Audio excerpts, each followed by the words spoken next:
L'annonce a été faite par David Belliard lors de la conférence de presse pré-Conseil de Paris. On va leur demander effectivement de s'acquitter d'un tarif résident, là où hier c'était la gratuité. Alors, tarif résident, c'est très peu cher, c'est 45 € par mois. Les SUV électriques ne seront donc pas épargnés. La mairie assume. On ne pourra pas dire que c'est quand même une tromperie sur la votation. On fait un ajustement. Vous ne pouvez pas, nous reprocher, nous ajuster en fonction du débat. On entend aussi un certain nombre de critiques. Nous assumons une politique qui est une politique de démotorisation, de réduction de la place de la voiture. C'est un des outils qui va nous permettre, en tout cas, de désencombrer l'espace public. Une disposition qui n'était à l'origine pas prévue lors du projet de la mairie soumis à une votation début février.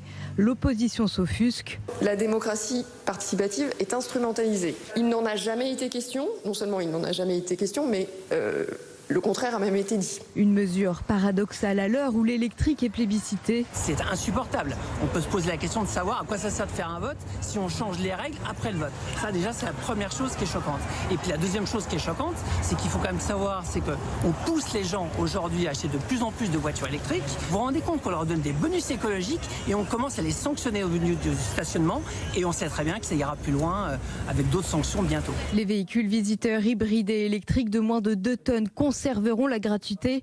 Pour rappel, lors de la votation, 54% des votes étaient pour cette augmentation. Ce vote avait mobilisé moins de 6% des électeurs parisiens.